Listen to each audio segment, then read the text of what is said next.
Assalamualaikum warahmatullahi wabarakatuh.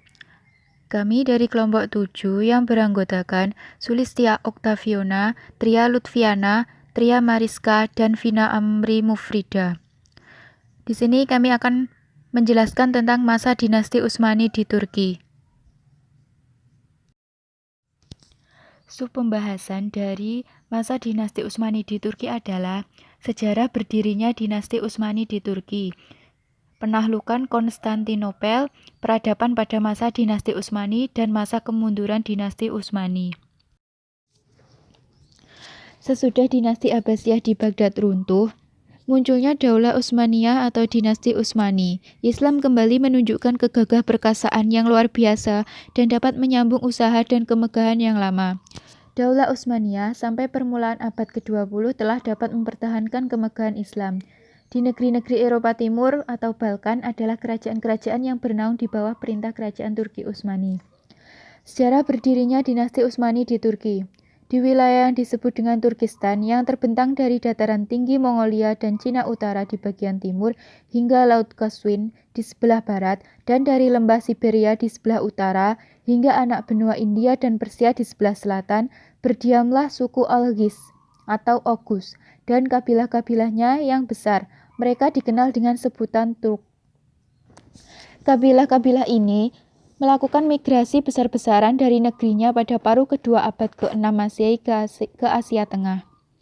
Kepindahan tersebut didorong oleh adanya faktor ekonomi dan faktor politik. Adanya faktor ekonomi ditandai dengan kemarau panjang dan banyaknya keturunan mereka telah menyebabkan mereka merasa tidak nyaman berada di dalam negeri asalnya, sehingga mereka melakukan migrasi untuk mencari rumput dan padang serta kehidupan yang lebih baik. Sedangkan adanya faktor politik, yaitu mengingat kabilah ini mendapat ancaman keras dari beberapa kabilah yang berjumlah lebih besar dan dengan kekuatan yang lebih besar pula, yaitu kabilah Mongolia. Tekanan inilah yang memaksa mereka harus melakukan hijrah untuk mencari tempat lain, dan mereka meninggalkan tanah tempat tinggal mereka untuk mencari rasa aman dan tempat tinggal yang mapan.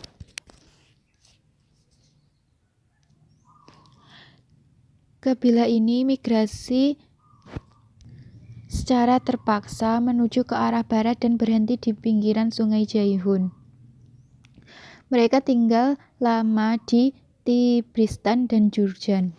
Setelah peperangan Nahawan dan setelah jatuhnya pemerintah Sasanid di Persia, di bawah tekanan serangan Mongol pada abad ke-13 Masehi, mereka melarikan diri ke daerah barat dan mencari tempat pengungsian di tengah-tengah saudara mereka, orang-orang Turki Saljuk.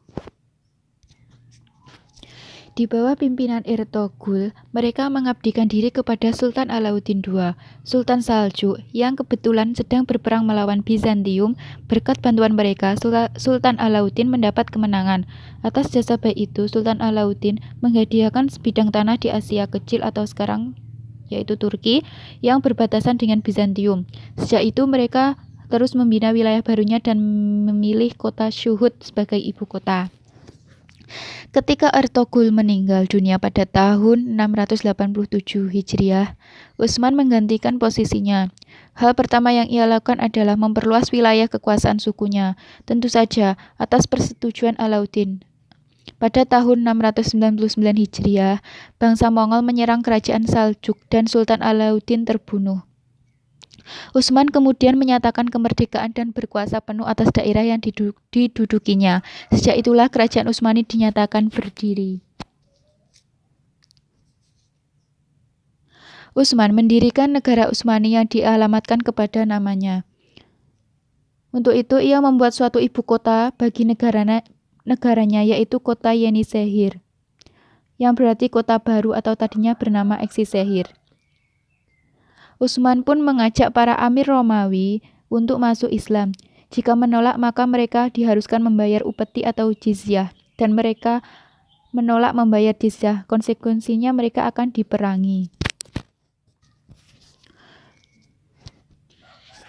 Para penguasa dinasti Utsmani. Penguasa pertama adalah Utsman yang disebut juga dengan Utsman I. Setelah Utsman I mengumumkan dirinya sebagai Padishah Al-Utsman atau Raja Besar Keluarga Utsman, setapak demi setapak wilayah kerajaan dapat diperluasnya. Ia menyerang daerah perbatasan Bizantium dan menaklukkan kota Brusa tahun 1317 Masehi. Kemudian tahun 1326 Masehi dijadikan sebagai ibu kota kerajaan Turki Utsmani. Yang kedua adalah pada masa pemerintahan Orkan. Turki Utsmani dapat menaklukkan Azumia, Tasashani, Uskandar, Ankara, Gallipoli, dan sebagainya. Daerah ini adalah sebagian bumi Eropa yang pertama kali diduduki kerajaan Utsmani. Yang ketiga adalah Murad I. Murad I berkuasa, selain memantapkan keamanan dalam negeri, ia melakukan perluasan daerah ke benua Eropa. Ia dapat menaklukkan Adrianopel, Macedonia, Sofia, Salonia, dan seluruh wilayah bagian utara Yunani. Yang keempat adalah Sultan Bayazid. Ia pengganti Murad I, dapat menghancurkan pasukan sekutu Kristen Eropa. Peristiwa ini merupakan catatan sejarah yang sangat gemilang bagi umat Islam.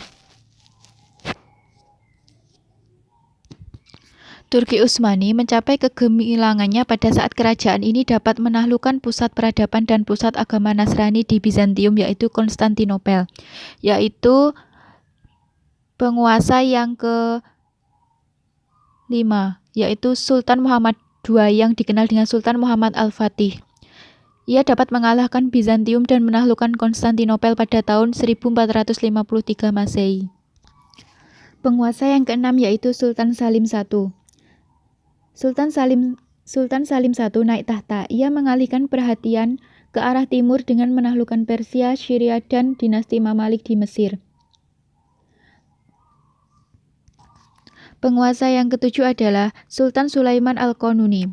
Sultan Sulaiman Al-Qanuni ini berhasil menundukkan Irak, Bilgadro, Pulau Rhodes, Tunis, Budapest, dan Yaman. Setelah Sultan Sulaiman meninggal dunia, terjadilah perebutan kekuasaan antara putra-putranya yang menyebabkan kerajaan Turki Utsmani mundur. Akan tetapi, meskipun mengalami kemunduran, kerajaan ini untuk masa beberapa abad masih dipandang sebagai negara yang kuat, terutama dalam bidang militer, hingga akhirnya runtuh pada tahun 1924. Baiklah, saya akan melanjutkan pembahasan mengenai penaklukan Konstantinopel. Umat Islam berupaya menaklukkan Konstantinopel beberapa kali sebelum era Utsmani. Mereka dimotivasi oleh hadis Rasulullah SAW yang berbunyi, "Sungguh Konstantinopel akan bisa ditaklukkan di tangan seorang laki-laki, maka orang yang memerintah di sana adalah sebaik-baik penguasa dan tentaranya adalah sebaik-baik tentara." Hadis riwayat Ahmad. Kekuatan Islam terus berusaha merambah ke Konstantinopel sejak masa pemerintahan Muawiyah bin Abi Sufyan tahun 44 Hijriah. Namun serangan itu belum berhasil. Serangan dilakukan berkali-kali silih berganti, namun semuanya mengalami nasib yang sama. Serangan paling besar dilakukan di masa dinasti Umayyah, di masa pemerintahan Sulaiman bin Abdul Malik pada tahun 98 Hijriah. Usaha-usaha untuk menaklukkan Konstantinopel terus berlanjut, sampai di awal Khalifah Abbasiyah berlangsung jihad yang demikian intensif untuk melawan pemerintahan Bizantium. Namun demikian, usaha ini belum juga berhasil meruntuhkan Konstantinopel, walaupun serangan itu telah menimbulkan gejolak di dalam negeri Bizantium, khususnya serangan yang dilakukan oleh Harun ar-Rasyid pada tahun 190 Hijriah.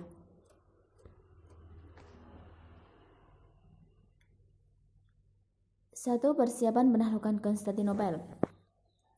Sultan Muhammad II berusaha dengan berbagai cara dan strategi untuk menaklukkan kota Konstantinopel, di antaranya yaitu A. Memperkuat kekuatan militer Utsmani dari segi personil hingga jumlahnya mencapai 250.000 mujahid.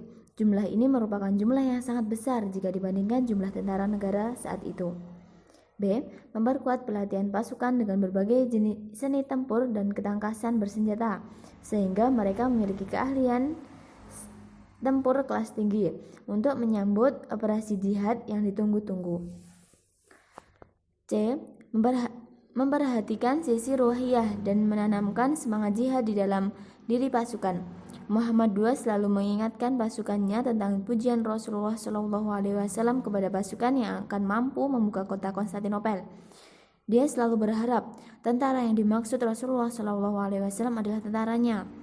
Hal ini memberikan dorongan moral yang sangat kuat dalam diri pasukannya. D. Memantapkan pasukan dengan dukungan banyak ulama di tengah-tengah pasukan kaum muslimin. Hal ini bermanfaat menguatkan tekad pasukan dan semangat jihad mereka sesuai perintah Allah. E. Memperkuat kekuatan dari segi infrastruktur angkatan perang dan persenjataan mutakhir dan strategi canggih.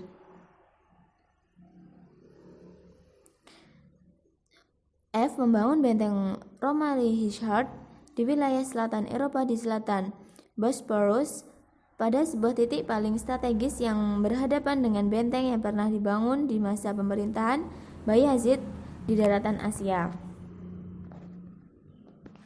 Yang kedua yaitu perang mulai berkobar. Kota Konstantinopel dikelilingi lautan dari 3 sisi sekaligus. Dari segi militer, kota Konstantinopel dianggap sebagai kota yang paling aman dan terlindungi karena di dalamnya ada pagar-pagar pengaman, benteng-benteng yang kuat, dan perlindungan secara alami. Sultan terus merintis jalan pembuka antara Adrianopel dan Konstantinopel untuk memudahkan pengiriman meriam ke Konstantinopel. Meriam-meriam besar yang telah dibuat mulai bergerak dari Adrianopel menuju Konstantinopel dalam jangka waktu 2 bulan. Dengan penjagaan ketat pasukan Utsmani, akhirnya pasukan yang dipimpin langsung Sultan sampai di dekat Konstantinopel. Pada hari Kamis tanggal 26 Rabiul Awal 857 Hijriah bertepatan dengan 6 April 1453 Masehi. Maka berkumpullah pasukan Utsmani yang berjumlah sekitar 250.000 pasukan. Sultan Muhammad berpidato di hadapan mereka dengan berapi-api dan penuh semangat, menggugah semangat pasukan untuk berjihad, meminta kemenangan kepada Allah atau meraih syahid. Dalam khutbahnya, Sultan menjelaskan arti pengorbanan dan keikhlasan dalam berperang tatkala berhadapan dengan musuh. Dia membacakan ayat-ayat Al-Quran yang berisi seruan jihad, sebagaimana dia juga menyebutkan hadis-hadis Rasulullah SAW yang mengabarkan tentang penaklukan kota Konstantinopel.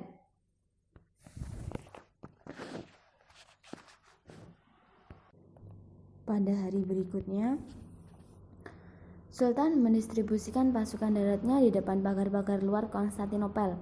Pasukan tersebut dibagi menjadi 3 bagian utama yang bisa mengepung kota itu dari semua jurusan, sebagaimana Sultan Muhammad Al-Fatih juga membentuk pasukan cadangan di belakang pasukan khusus itu. Pasukan Bizantium berusaha mati-matian untuk mempertahankan Konstantinopel. Mereka menebar pasukannya di pagar-pagar pembatas dengan pengawalan yang ketat.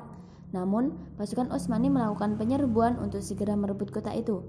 Sejak hari pertama pengempuran, pertempuran langsung berkecambuk sengit antara pasukan Islam dan tentara Bizantium. Dan pintu syahid segera terbuka. Pasukan Islam mengalami kemenangan yang gemilang, khususnya yang berada di dekat pintu kota.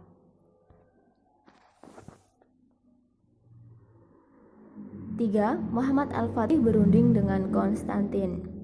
Pasukan Utsmani dengan semangat tempur tinggi terus mengempur kota Konstantinopel yang dipimpin langsung Sultan Muhammad Al-Fatih. Pada saat yang sama, pasukan Bizantium melakukan perlawanan dengan gagah berani. Kaisar Bizantium berusaha sekuat tenaga menyelamatkan kota dan rakyatnya dari serangan tentara Utsmani. Dia pun segera mengajukan bermacam-macam tawaran kepada Sultan agar mau menarik pasukannya dan sebagai penggantinya akan menyetorkan uang dan akan menyatakan ketaatan kepadanya. Namun Sultan Muhammad Al-Fatih alih-alih menerima tawaran itu, dia dengan tegas meminta agar Kaisar menyerahkan kota Konstantinopel secara damai. Jika hal itu dilakukan, maka Sultan berjanji akan memberi jaminan bahwa tidak akan ada seorang penduduk pun dan satu gereja pun yang akan diganggu.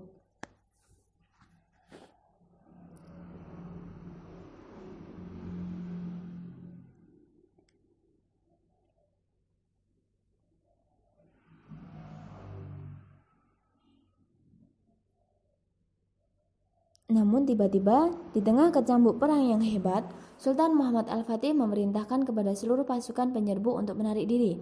Setelah mereka berhasil membuat hati musuh mereka menciut dan dilanda ketakutan, pasukan itu diperintahkan menahan diri sampai mendapat kesempatan lain untuk menyerah kembali. Sultan memainkan irama peperangan dengan sangat cerdik. Pada saat itu, sebagian armada laut Utsmani berusaha menembus tanduk emas dengan cara menghancurkan rantai-rantai raksasa pelindung kota Konstantinopel.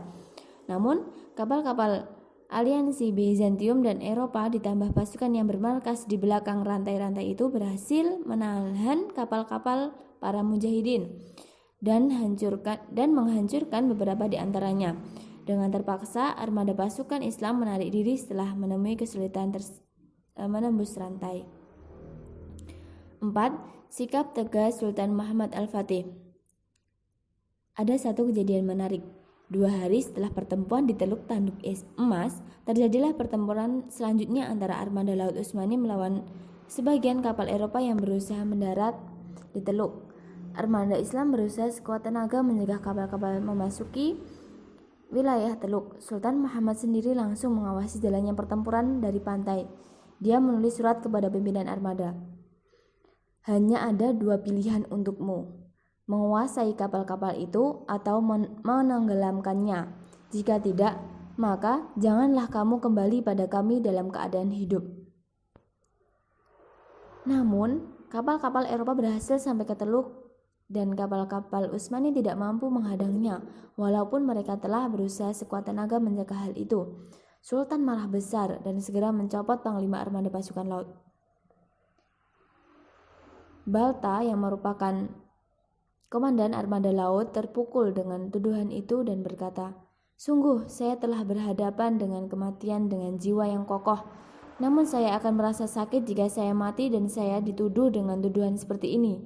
Saya dan pasukan saya telah bertempur dengan segala kemampuan yang kami miliki dan dengan segala kekuatan dan tipu muslihat."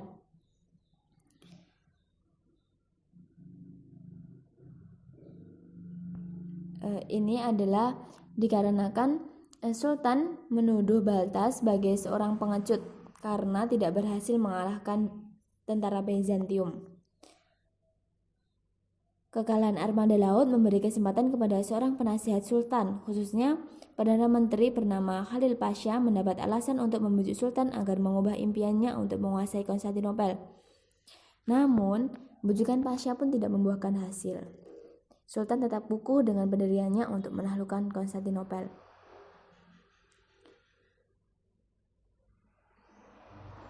Ketika Khalil Pasha bernafsu untuk mempengaruhi Sultan agar mundur dalam penaklukan Konstantinopel, justru di sini Sultan sedang berpikir keras untuk memindahkan kapal-kapal pasukan Utsmani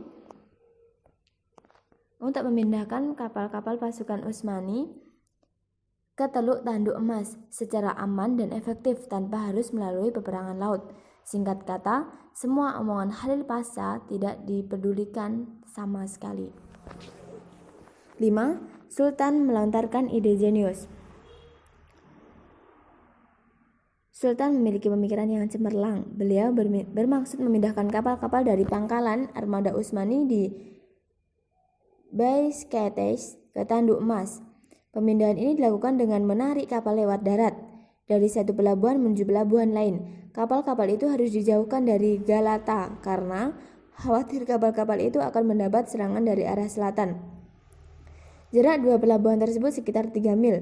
Tanah yang dilewati bukanlah tanah datar, melainkan berupa tanah rendah dan perbukitan yang belum dijamah.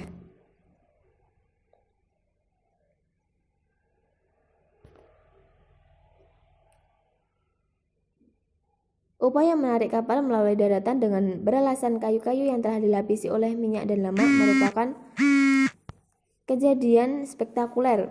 Ia adalah mahakarya besar di dunia militer. Belum pernah ada yang melakukan teknis tersebut selain pasukan Turki Utsmani dipimpin Sultan Muhammad II atau Al-Fatih. Tidak berlebihan jika Nabi memuji komandan pasukan ini, yaitu Sultan sendiri sebagai sebaik-baik komandan dan pasukan. Tatkala orang-orang Bizantium mengetahui keadaan itu, mereka sangat kaget. Tak seorang pun di antara mereka percaya bahwa pasukan Utsmani akan melakukan langkah gila tersebut. Namun, realita yang ada di hadapan mereka membuat mereka geleng-geleng kepala. Itulah bentuk semangat tinggi, kecerdasan, serta kemauan yang kuat.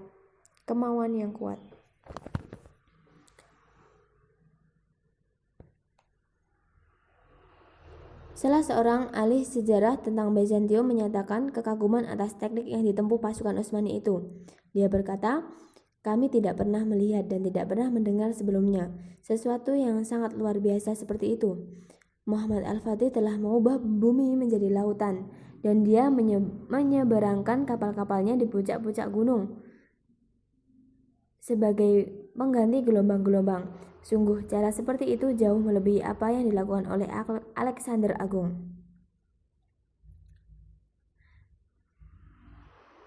Di antara orang-orang Bizantium, mereka ada yang mengatakan, tampaknya Konstantinopel akan segera jatuh tatkala kota ini melihat ada kapal-kapal berlayar di atas daratan yang kering.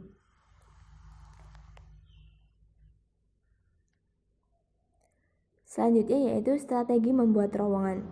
Sultan Muhammad Al-Fatih mengepung musuhnya dengan seni peperangan yang berbeda-beda dari waktu ke waktu.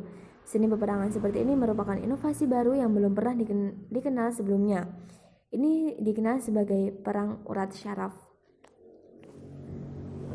Kenapa disebut perang urat syaraf?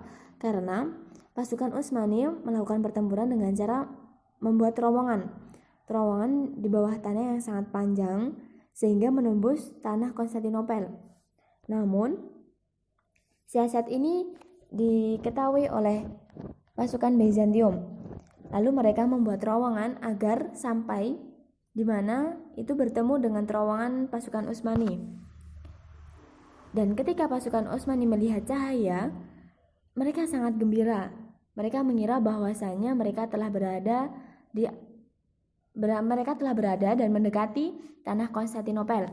Namun ternyata pasukan Bizantium telah mempersiapkan api untuk membakar pasukan yang berada di dalam terowongan, sehingga pasukan-pasukan yang berada di dalam terowongan meninggal karena terbakar atau karena tidak bisa bernafas di dalamnya, dan sebagian dari mereka juga ada yang keluar kembali ke awalnya. 7 yaitu strategi membuat benteng bergerak dari kayu. Kembali pasukan Utsmani melakukan terobosan baru dalam pertempuran. Mereka kini membuat semacam benteng yang besar terbuat dari kayu dan ia bisa bergerak. Benteng ini terdiri dari 3 tingkat dengan ketinggian yang melebihi pagar-pagar pembatas kota Konstantinopel. Benteng tersebut dilapisi tameng dan kulit yang dibasahi air sehingga tidak mudah terbakar api. Pada setiap tingkatan benteng kayu ditempatkan sejumlah pasukan terlatih. Pasukan yang berada di bagian paling atas ialah para pemanah yang bertugas melontarkan panah ke arah pasukan musuh yang berada di atas pagar. Cara demikian lagi-lagi membuat pasukan dan rakyat Konstantinopel dicemaskan. Mereka ketakutan, lebih dahsyat lagi. Mereka mengira benteng-benteng kayu itu laksana raksasa besar yang akan mengoyak pagar-pagar pelindung kota. Terlebih ketika gelombang serangan pasukan Utsmani semakin dekat ke pagar pembatas pintu Romanos yang tinggi. Melihat kondisi demikian, Kaisar disertai para komandan segera bergerak menahan gerak laju benteng kayu dan mencoba mengusirnya. Namun pasukan Utsmani justru semakin mendekat pagar kota. Muhammad Al-Fatih yang mengawali langsung peristiwa tersebut berkata, "Kita akan membuat 4 buah kayu, semisal itu besok." Karena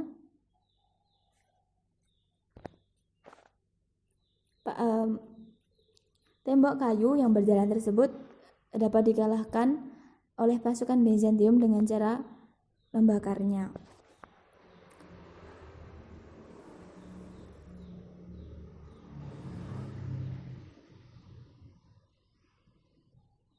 Para pemimpin kota mengadakan pertemuan kembali pada 24 Mei 1453 Masehi di Istana Kekaisaran yang langsung dihadiri Kaisar sendiri. Pada pertemuan itu puncak putus asa sudah memenuhi wajah orang-orang yang berkumpul. hingga di antara mereka ada yang mengusulkan kepada Kaisar agar segera melarikan diri sebelum kota Konstantinopel jatuh ke tangan pasukan Utsmani, sehingga dia bisa berusaha membangkitkan lagi kekuatan Bizantium andaikan nanti Konstantinopel jatuh. Namun Kaisar lagi-lagi menolak usulan tersebut. Dia tetap tak bergeming dengan pendiriannya. Dia segera keluar dan memeriksa pagar pembatas dan benteng pertahanan. Rumor jatuhnya kota Konstantinopel menyebabkan rakyatnya atau bahkan bagian militernya mengalami keguncangan yang sangat besar. Sementara itu, meriam-meriam tentara Utsmani terus mengembur pagar-pagar kota dan benteng-benteng pertahanannya. Sebagian besar pagar kota dan benteng-benteng telah hancur.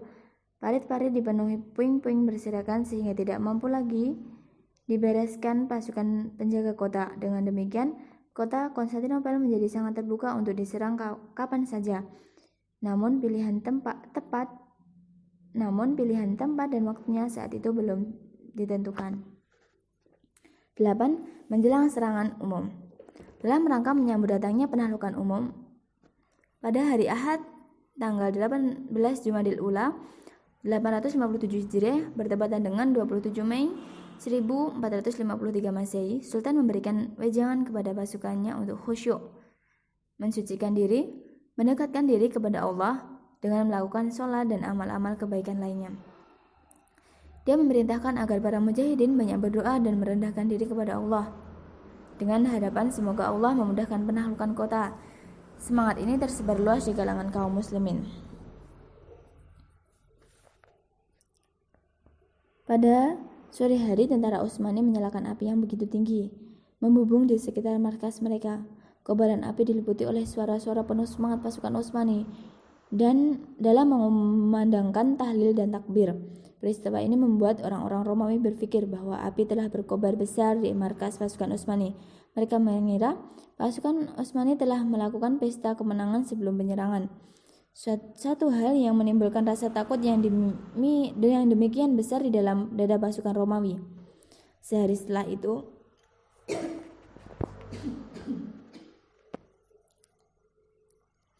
yaitu pada tanggal 28 Mei 1453 Masehi, meriam-meriam pasukan Utsmani melemparkan peluru-peluru yang disertai semburan api, sedangkan Sultan melakukan aksi keliling ke semua barak-barak pasukan sambil berdoa, rela berkorban dan siap menyongsong jihad di jalan Allah.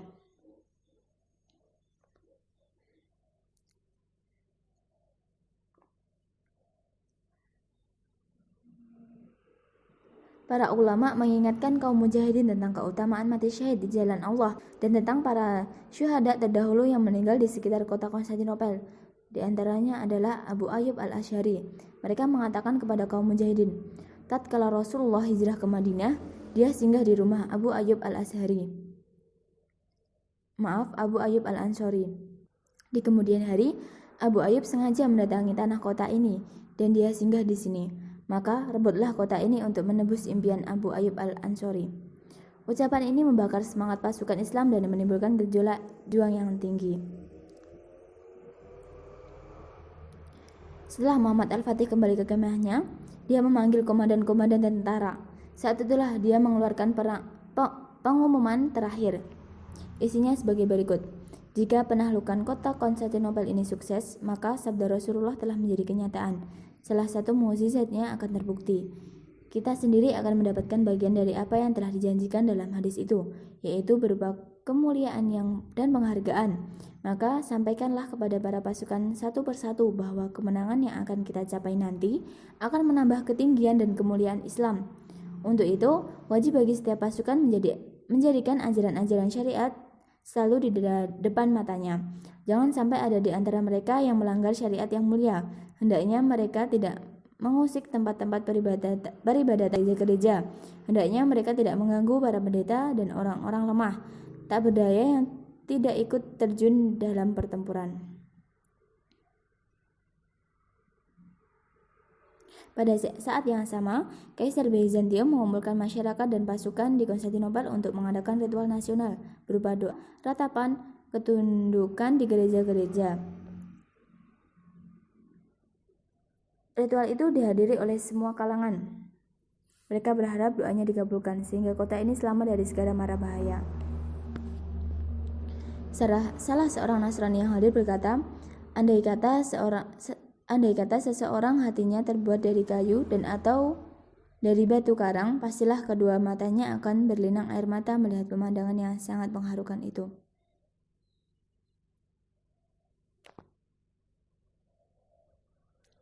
Sebelum malam menjelang, langit menurunkan hujan gerimis, menyirami bumi. Maka Sultan keluar dari kemahnya dan mengangkat pedangnya ke langit seraya berkata, Allah telah memberikan rahmat dan pertolongannya kepada kita semua, sehingga Dia menurunkan hujan di tempat pada waktunya.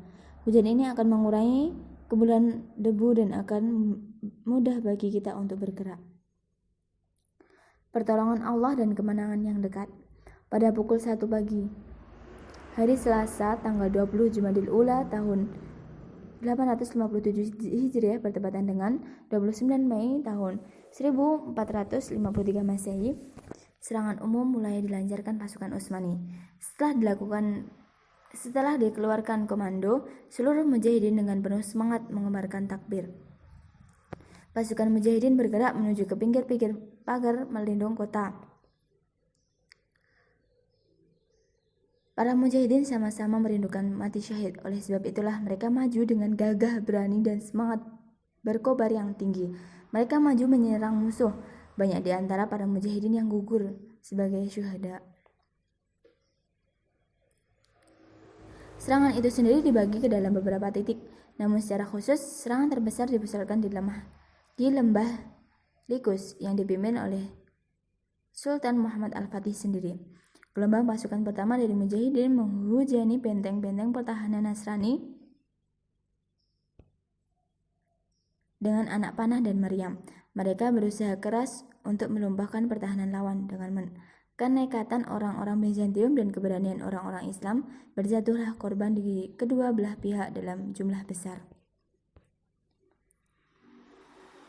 Sementara itu, pertempuran di laut berlangsung seru dan sesuai rencana, sehingga membuat musuh kalang kabut. Musuh itu telah bersamaan dengan munculnya sinar pagi.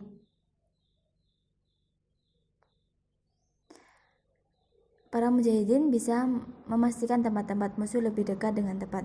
Mereka pun mulai melancarkan serangan lebih berlipat ganda. Kaum muslimin demikian semangat dan betul-betul menginginkan agar serangan itu sukses.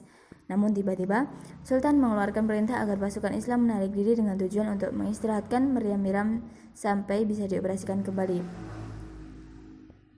Kemenangan pasukan ini semakin menambah semangat tempur pasukan Islam untuk melakukan serangan berikutnya.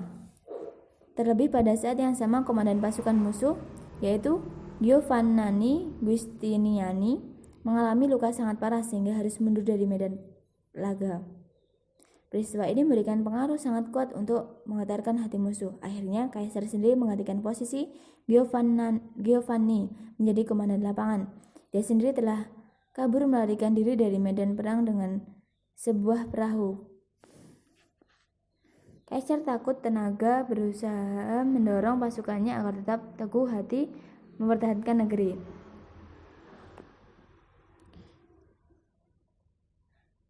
Dari pelana kudanya, Sultan berkata kepada para komandan lapangan dengan mengucapkan kata selamat, Alhamdulillah, semoga Allah melimpahkan rahmatnya kepada para syuhada dan akan melimpahkan kemuliaan pada mujahidin serta kebanggaan dan syukur atas bangsaku. Tersebarnya kabar kematian Kaisar memiliki pengaruh besar dalam meningkatkan semangat juang pasukan Utsmani dalam meruntuhkan semangat pasukan Nasrani yang tetap mempertahankan kota itu. Pasukan Utsmani mampu masuki kota dari berbagai sudut, sedangkan pasukan Nasrani melarikan diri setelah kematian kaisarnya. Itulah mengapa Sultan mengucapkan hamdalah dan rasa syukur yang sangat dalam.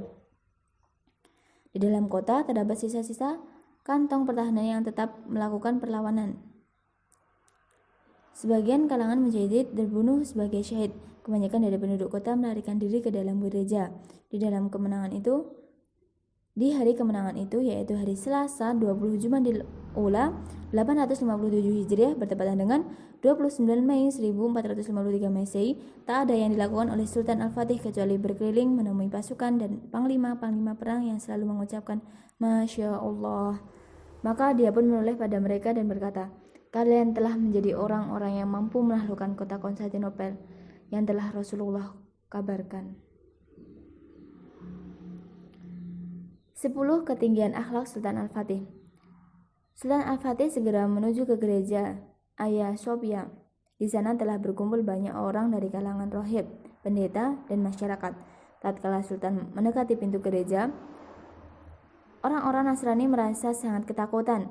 Salah seorang pendeta segera membukakan pintu untuk Sultan. Sultan meminta pendeta menenangkan orang-orang yang ada di dalam gereja.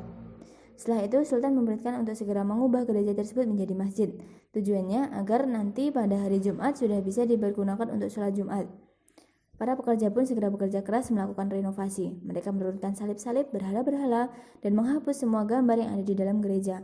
Kemudian membuat sebuah mimbar untuk khotib. Perubahan gereja menjadi masjid dibolehkan, sebab menaklukkan negeri itu melalui peperangan, sedangkan peperangan memiliki hukum sesuai dengan syariat Islam.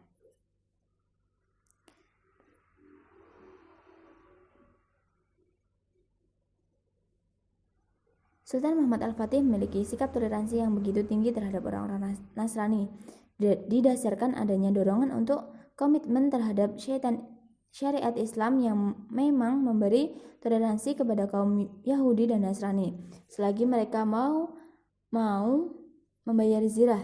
Hal itu seperti yang dicontohkan oleh Rasulullah SAW. Kemudian para Khulafaur Rasyidin, lembar-lembaran sejarah mereka penuh dengan sikap.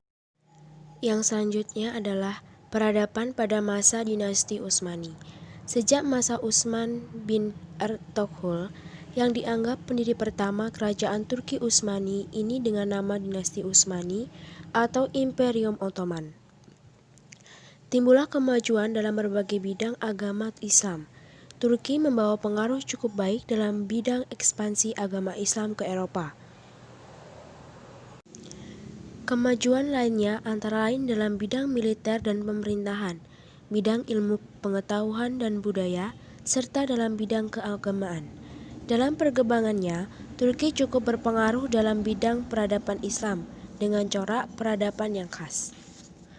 Pengaruh budaya tersebut sampai ke berbagai wilayah Turki Utsmani yang wilayahnya begitu luas dalam dunia Islam. 1. Bidang pemerintahan dan militer. Para pemimpin kerajaan Utsmani pada masa-masa pertama adalah orang-orang yang kuat, sehingga kerajaan dapat melakukan ekspansi dengan cepat dan luas. Meskipun demikian, kemajuan kerajaan Utsmani sehingga mencapai masa keemasan bukan semata-mata karena keunggulan politik para pemimpinnya. Masih banyak faktor lain yang mendukung keberhasilan ekspansi itu. Antara lain adalah keberanian, keterampilan, ketangguhan, dan kekuatan militernya yang sanggup bertempur kapan saja. Kekuatan militer kerajaan ini mulai diorganisasi dengan baik dan teratur ketika menjadi kontak senjata dengan Eropa. Pengorganisasian yang baik dan strategi tempur militer Utsmani berlangsung dengan baik. Pembaruan dalam tubuh organisasi militer oleh Orkan sangat berarti bagi pembaruan militer Turki. Bangsa-bangsa non-Turki dimasukkan sebagai anggota, bahkan anak-anak Kristen yang masih kecil diasramakan dan dibimbing dalam suasana Islam untuk dijadikan prajurit. Program ini ternyata berhasil dengan terbentuknya kelompok militer baru yang disebut pasukan Yeniseri atau Inkisariyah. Pasukan inilah yang dapat mengubah kerajaan Utsmani menjadi mesin perang yang paling kuat dan memberikan dorongan yang amat besar dalam penaklukan negeri-negeri non-muslim di Timur Tengah yang berhasil dengan sukses. Di samping Yeniseri, ada lagi prajurit dari tentara kaum feodal yang dikirim kepada pemerintah pusat. Pasukan ini disebut tentara atau kelompok militer Taujiyah. Angkatan laut pun dibenahi karena ia memiliki peranan yang besar dalam perjalanan ekspansi Turki Utsmani. Pada abad ke-16, Angkatan Laut Turki Utsmani mencapai puncak kejayaannya. Faktor utama yang mendorong kemajuan di lapangan militer ini adalah tabiat bangsa Turki itu sendiri yang bersifat militer, berdisiplin, dan patuh terhadap peraturan. Tabiat ini merupakan tabiat alami yang mereka warisi dari nenek moyangnya di Asia Tengah. Keberhasilan ekspansi tersebut dibarengi pula dengan terciptanya jaringan pemerintahan yang teratur. Dalam struktur pemerintahan, Sultan sebagai penguasa tertinggi dibantu oleh Sadr al-A'zam atau Perdana Menteri yang membawahi Pasha atau Gubernur. Gubernur mengepalai daerah tingkat 1, di bawahnya terdapat beberapa orang, al-Zanazik atau al-Alawiyah atau Bupati.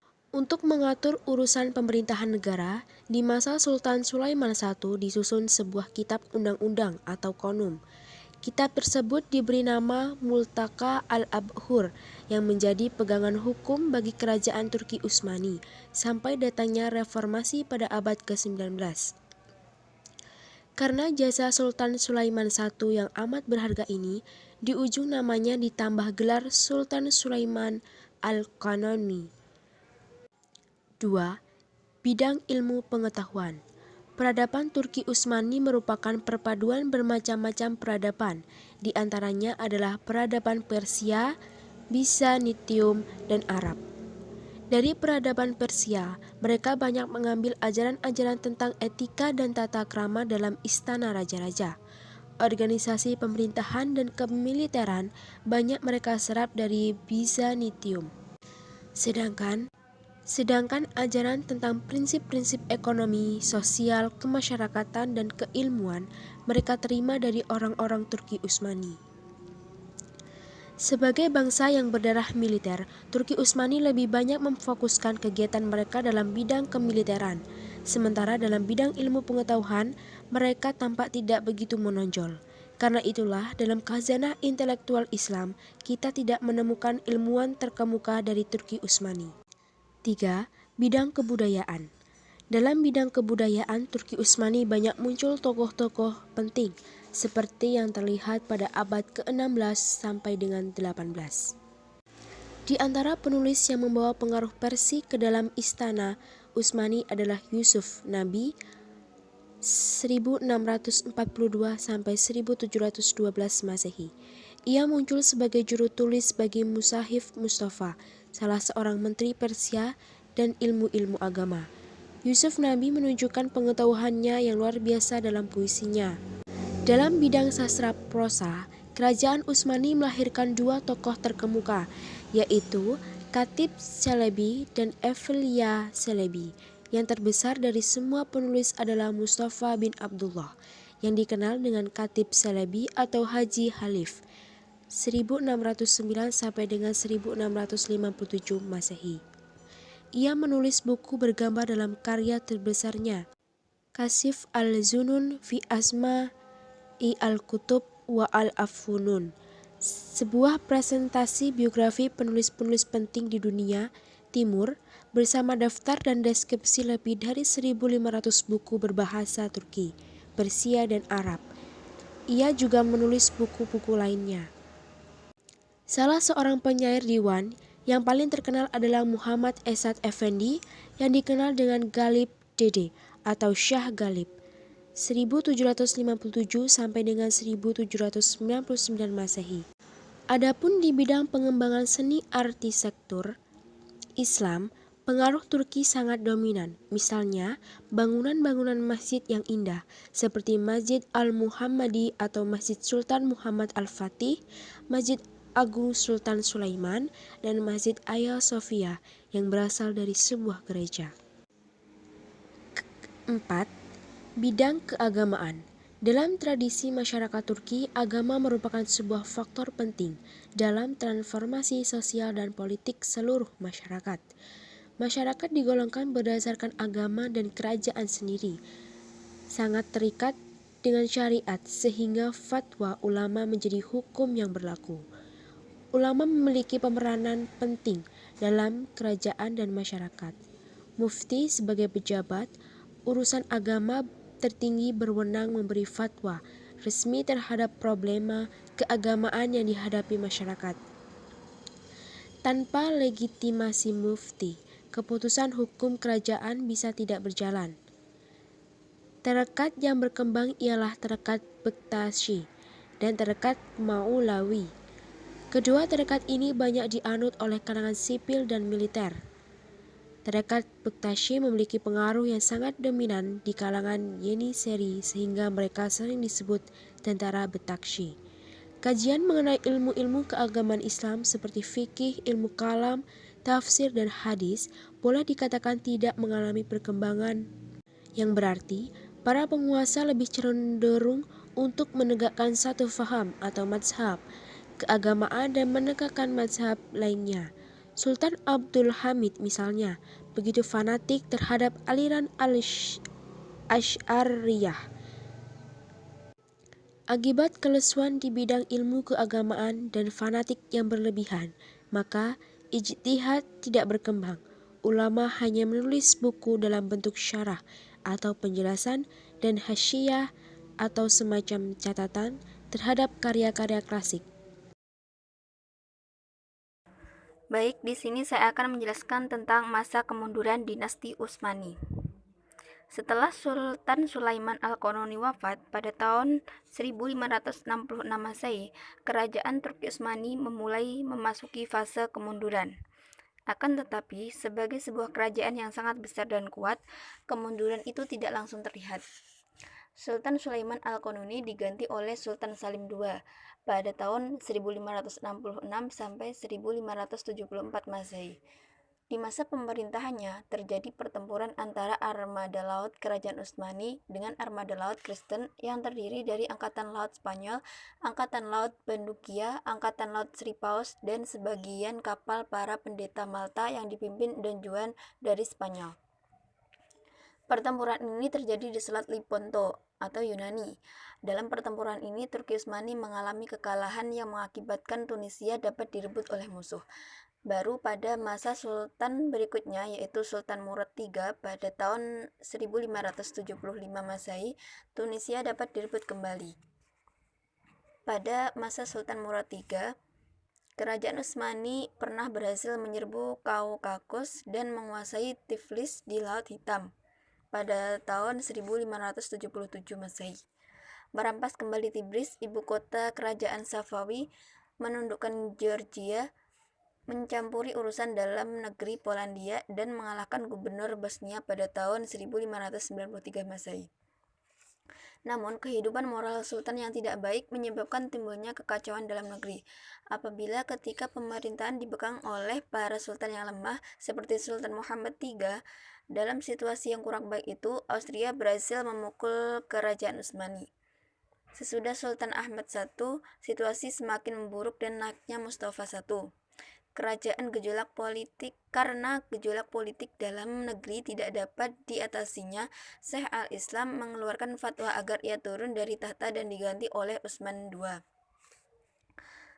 Pada masa Sultan Ibrahim pada tahun 1640 sampai 1648 Masehi, orang-orang Venetia melakukan peperangan laut melawan dan mengusir orang-orang Turki Utsmani dari Cyprus dan Kreta tahun 1645 Masehi. Pada tahun 1699 Masehi terjadi perjanjian Karlowitz. Dan pada tahun 1770 Masehi, tentara Rusia mengalahkan armada kerajaan Utsmani di sepanjang pantai Asia Kecil. Akan tetapi, tentara Rusia ini dapat dikalahkan kembali oleh Sultan Mustafa III pada tahun 1757 sampai 1774 Masehi, yang segera mengonsolidasi kekuatannya. Pengganti Sultan Mustafa III adalah Sultan Abdul Hamid pada tahun 1774 sampai 1789 Masehi, seorang sultan yang sangat lemah. Pada masa Sultan Hamid, ia mengadakan perjanjian dengan Catherine II dari Rusia yang diberi nama Perjanjian Kinarja di Kutub Kinarja. Isi perjanjian tersebut antara lain yaitu: 1. Kerajaan Utsmani harus menyerahkan benteng-benteng yang berada di Laut Hitam kepada Rusia dan memberi izin kepada armada Rusia untuk melintasi selat yang menghubungkan Laut Hitam dan Laut Putih. 2. Kerajaan Utsmani mengakui kemerdekaan Kirman. Demikianlah proses kemunduran yang terjadi di Kerajaan Utsmani pada akhir-akhir keberadaan dinasti Turki Utsmani. Sekian presentasi dari kelompok kami. Apabila ada kekurangan dan tutur kata yang salah, mohon maaf. Wassalamualaikum warahmatullahi wabarakatuh.